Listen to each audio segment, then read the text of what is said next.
Hello, everyone. Welcome to Art Mood. I'm your host, Mr. Sad, and today you're joining me for another lesson, another art lesson.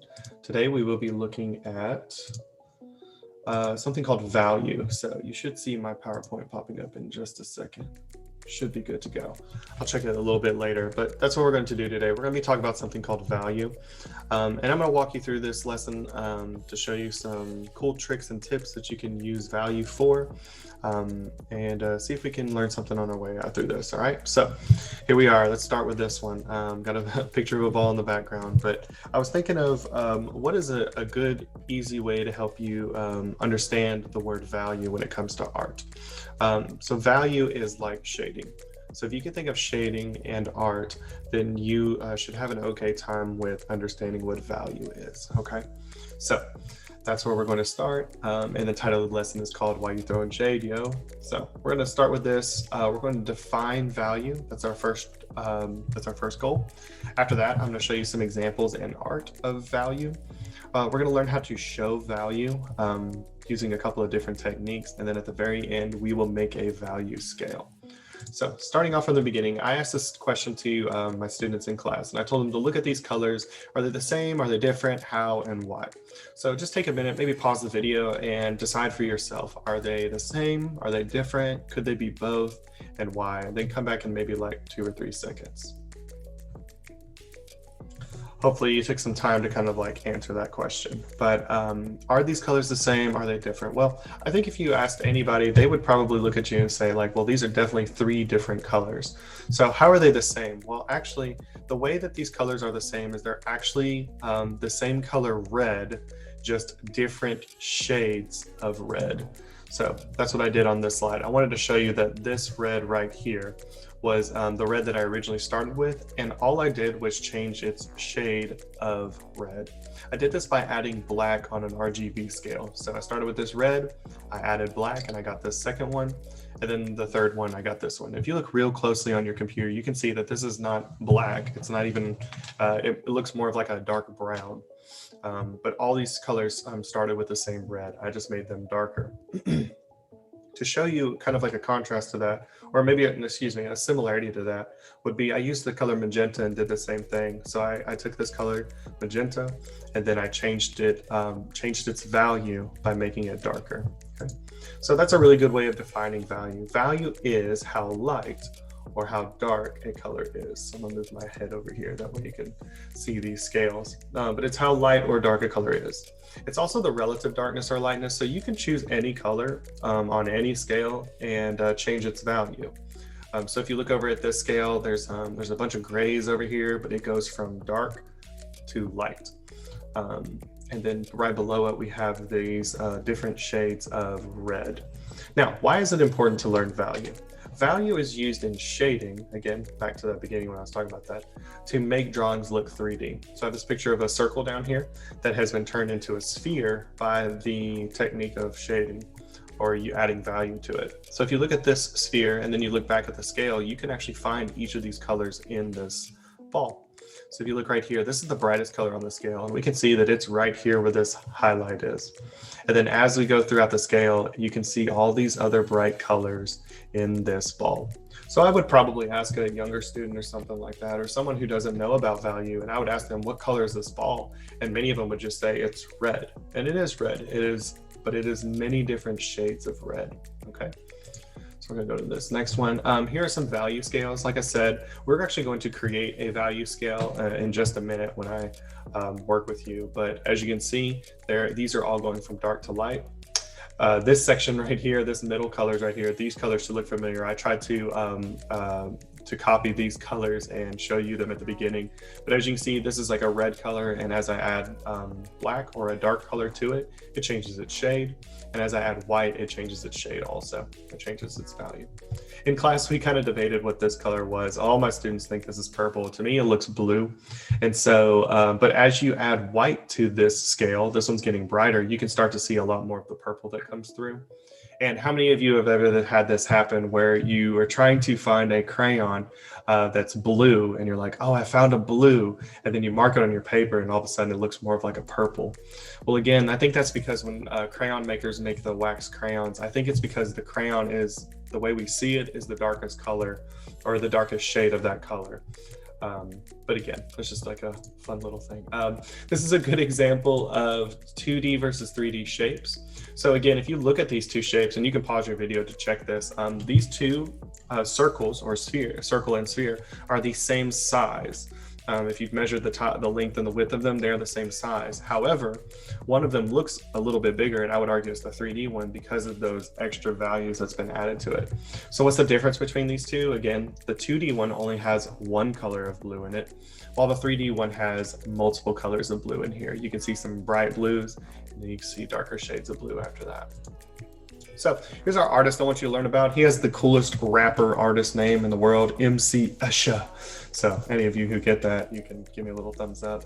But he was a Dutch graphic artist who made mathematically inspired artworks, woodcuts, lithographs, mezzotints, things like that. But many of his artworks showed value and contrast. So I want you to look at this picture of him right now. He's holding what looks like a metal ball. This ball is called a yard globe. And typically people use these yard globes to put in their yard, and they reflect the entire yard as you walk around it. So it's a pretty cool little tool, but he actually made a self-portrait of himself while holding this yard globe. And so I'm gonna show you that picture right now. So yeah, what do you think of that? That's pretty good if you ask me. Yeah, this is a super realistic drawing, but I want you to kind of look at this one over for a few seconds and then come back to the video. But I want you to pause the video and think, how did Escher create value? How did he create the lightest spots and the darkest spots? How did he do that? And again, the big question is, how did he make some areas darker and some lighter? So pause for a few seconds and then come back. And once you come back, we'll kind of talk about it. All right. Hopefully you're back. And again, I wanted you to look all over this and maybe have some ideas, but there are many ways that we as artists can make change the value of a picture that we're working on. So one way we could do this by using different colors, right? As we saw on the scales before, they use different colors. So maybe he used a black crayon or a black marker or a black pencil, whatever he used maybe a darker color down here. And then maybe towards the middle, he used gray. And then on these other places, he could have used something like white or a white paint or white chalk. So that was one thing that I think a lot of people said in class that he could have done to create value.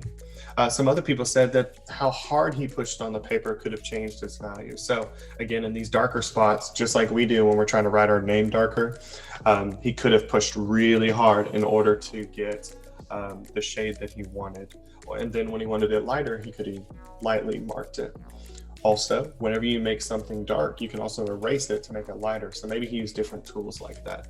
But after we had this conversation with the students in class, I told them to look closely in the background. And are you starting to see what he actually did for this drawing?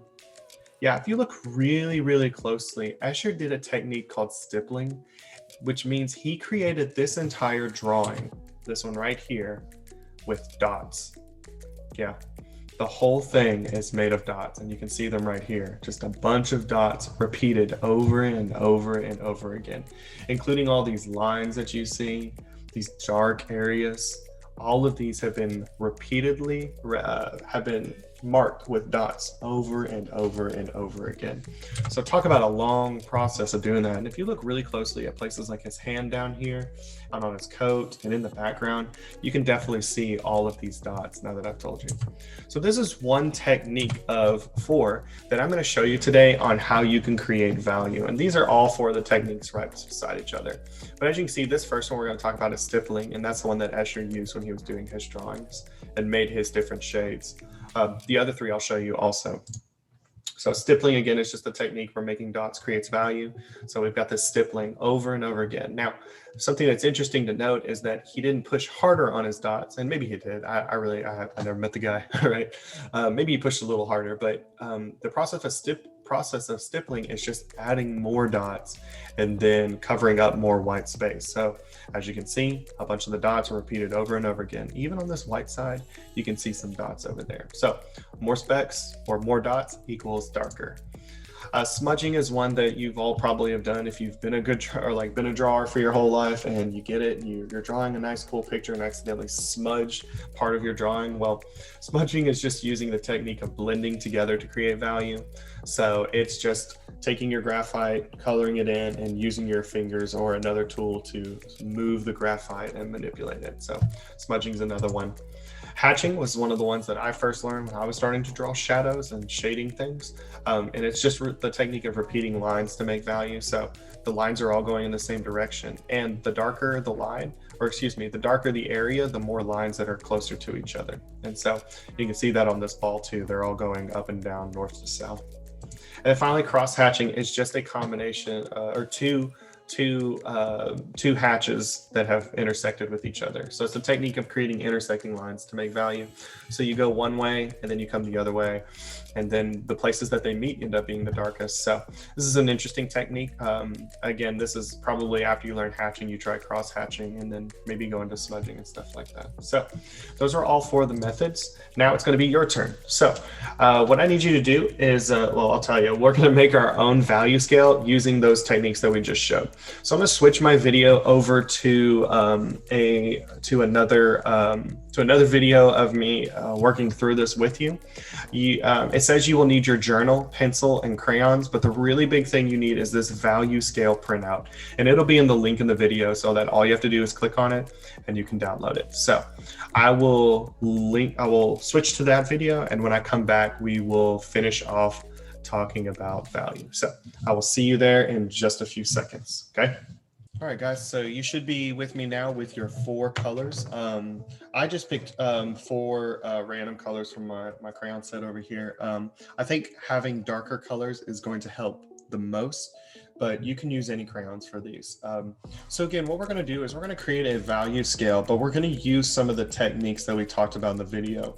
Up here, I printed off a printout of just those scales with some words above them that are going to define what we are doing when we create these. So I've got shading, which we'll be using for smudging.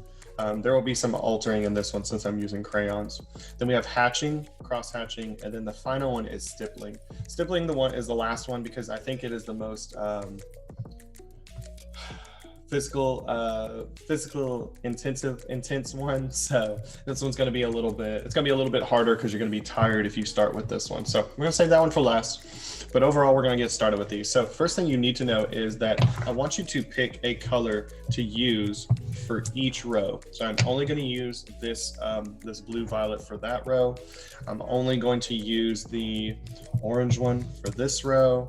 Then I'm only going to use the purple for this row. And then I'm going to finally end off with a violet or red violet for this row. Okay, so I just want you to keep in mind, you use the same crayon for each scale.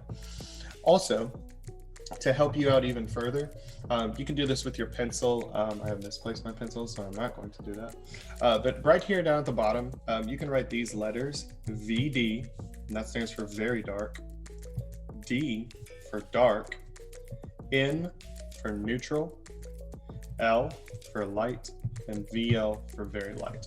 Again, this is it. You don't need to do this if you don't want to, but what this lets me know is that for each of these boxes in this column, 1, 2, 3, 4, they're going to be the darkest that I can make them. And then the next row is going to be also dark, but not as dark as very dark. And it's going to get lighter as we go all the way down to very light. Okay, so we've got our crayons picked. We've got the headings for each of these so that we know what we're going to kind of do. So I'm going to grab my first crayon. This is my first one. It's an indigo. And I'm just drawing this circle. You do not have to do this either. But instead of shading or smudging, what we're going to do is we're actually just going to color a value scale. So we're going to color it to make, to go from a darker to a lighter version of this color, just to get an idea of how this transition happens. So I'm going to start with very dark, go all the way up here, and I'm going to color this in as dark as I can. I'm pushing down pretty hard. I also don't want to see a lot of the white in the background as I do this, okay? See, I'm coloring that super, super dark. You're going to start seeing little pieces of your crayon come off. That tells me you're pushing down really dark, okay? Don't break your crayon, but after you fill that in, it should look something like this. It's a really dark shade of this indigo. Now, we just did very dark. The next hop over is going to be dark. So on this one, I want to color dark, but I don't want to color it as dark as this one. So I'm going to press down. I'm still pressing down pretty hard, but I'm only going to go over this one time. I'm just going to push down hard and only go over it one time. So I'm just kind of getting around the edge right there. Now already you can start to see that this color of indigo looks a little bit different than this color of indigo, right?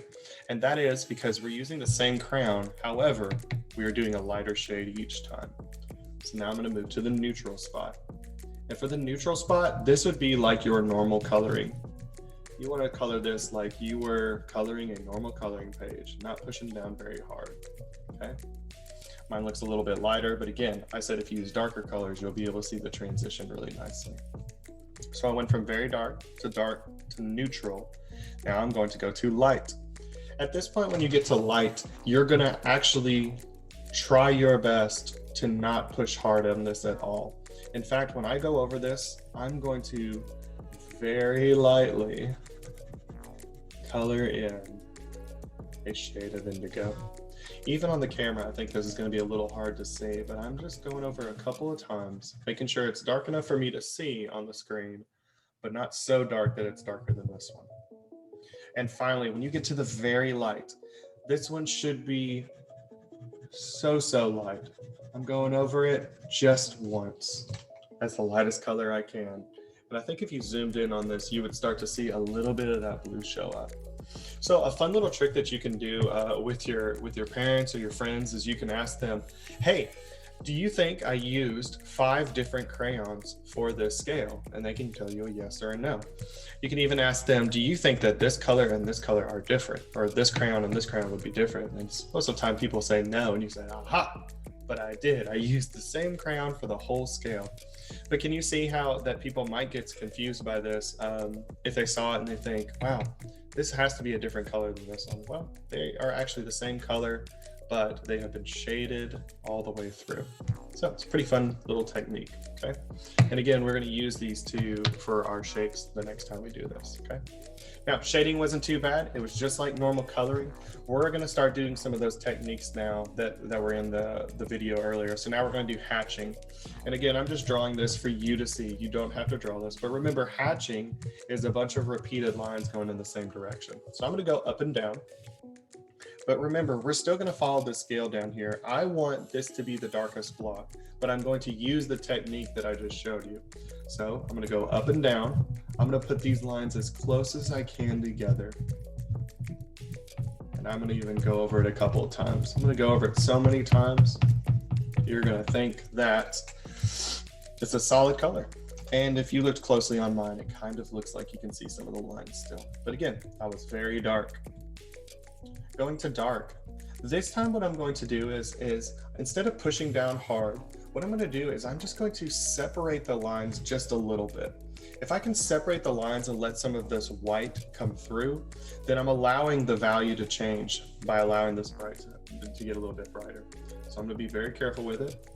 I'm going to put some lines, but I'm going to make sure, oops, my crayon broke a little bit. Must be pushing down a little too hard. I'm gonna make sure that I get some lines in between. Make sure I get some white showing through this time. Okay. So, not too bad. See, my crayon broke while I was doing that. You gotta be careful with it. I'm gonna try to fix some spots on here. I wish I used this end earlier. It's okay. So I went from dark to, or very dark to dark. Now, neutral is like your halfway point. Again, you want to make it where it's about half dark and half light. So we want to see more of that white pop up. See that? And then moving on to the next one, we want to do this lightly. So what I'm going to do is, again, I'm going to just add lines, but I'm going to put more space in between them to show the white coming through. And then for fun, just for the last one, I usually just do 1 or 2 lines with lots of white coming through. Now, again, you can do the same thing. You can ask a friend that doesn't know about value, and you can show them, be like, hey, do you think that this orange is the same color as this orange? And they might look at it for a second, and they'll have to look it over real closely, but this orange is the same color as this orange, but they look different because we did a different technique to show value. This side definitely looks darker, and this side definitely looks brighter, okay? So that was hatching. For cross hatching, we're going to do the same thing. You're going to do one direction, hatching, and then you're going to choose a different direction to hatch it again, okay? And where these two hatches meet will be the darkest point, okay? So that's what we're going to do for all of these spots. And again, if I'm going a little too fast for you, again, just take a moment to pause the video and then take it at your own speed. So I'm gonna take my purple now, and I'm just gonna go down. I'm not gonna leave any white space coming through. I don't wanna see a lot of white space, but I'm just drawing these lines. I'm using about the same amount of pressure each time. And then I'm gonna go the opposite, the other direction, not the opposite, intersecting direction. What is that? A perpendicular direction. So you can kind of see from these lines over here and up here that I've gone up and to the side. And again, to show that value, we're going to do the same thing, but we're going to create some more space in between each of our lines. So I'm creating the lines going up and down like this, just like that. And then I'm going to go left and right, just like that. You should start to see these really tiny little hashtags coming in, maybe some tiny little white squares. So I'm going to do the same thing. I'm going to do another few lines, and then I'm going to do some intersecting lines, but again, making sure I leave enough room for that white to start to show through. And you can start to see it now. This purple looks darker than both of these purple. And then I'm going to do the same thing for the next one. I'm going to draw some lines, and I'm going to draw some intersecting lines. Starting to get into the waffle little bit of this. And then finally, I like to end this one with a little tic-tac-toe. Kind of looks fun. Got a little tic-tac-toe there at the end. But again, the colors look like they have changed a whole lot. So I've done all the techniques, and now I'm at the very last one. We are going to do stippling, and stippling is the process of making these loud, noisy, well, you don't have to make them loud and noisy. I think if you use good, strong muscles, then you don't have to make a bunch of noise. But we're going to dot this from the darkest all the way to the very lightest. Now remember, this is what Escher did on some of his drawings. And can you imagine how long this is going to take? It won't take you too long, but give it a try. Remember, you're going from very dark all the way to very light, okay? So I'm going to start dotting these in, making them nice and dark. You might make a little noise as you're doing this, but you want to make them consistent. And again, the more dots I put, and you can put dots on top of each other too. You don't have to worry about making the dots not touch each other because they're eventually going to touch each other, okay? Filling this thing up, making it as dark as I can. I wish I had my manual pencil sharpener. All right, so if you kind of look closely, you can see some of the dots still, but I have covered this thing up. There's not a lot of white coming through. There might be a little because of the glare of my light here, but overall, I have completely covered this one in some violet red dots. So I'm gonna move to the next one. This time I'm going to make dots. I'm gonna make a lot of dots, but I'm going to leave a little bit more space in between all of the dots. Just a little bit more space.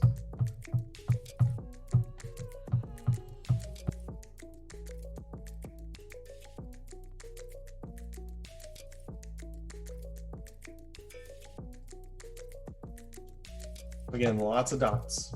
Covered as much room as I could. I tried to fit them as much as I can in there, but I left a lot more white space in between this. Now we're at the neutral spot, and again, so you want a lot of dots, but you want a lot more space in between them. So fill this one up with dots, but add a lot more white space into it. I try to make my dots about the same size each time too. Now we're getting into the light category, and you're going to see less and less dots each time. There's going to be so much space in here that you're not going to be able to fit as many dots. And then in the last one, I only put a few dots. I just put a few like that. Okay. So it's kind of hard to see because of the color I use. I probably should use some darker colors for this one. But overall, we went from what looks like a dark violet red to a light pink color. Once you try this out with your crayons, you will no longer have an excuse on, I don't have a darker crayon or I don't have a lighter crayon. Just by using these different value techniques, we were able to make different colors and different transitions between each of these, okay?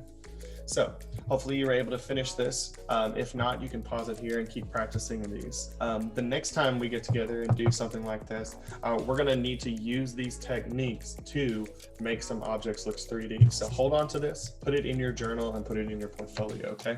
And I will see you on the other side in just a second, okay? Alrighty guys, that's it for today. Hopefully you've learned something about value. Hopefully that activity was able to help you shade and see different ways that you can use even a crayon to make different colors and such. So the next time I see you, I will I'll post a follow-up video to this where you will do an assignment where we will take objects like a circle and see if we can turn them 3D by shading. But that's it for today. Again, I hope you had fun. And just remember, you're only one idea away from being in an art mood. I will see you later. Catch you next time. Bye-bye.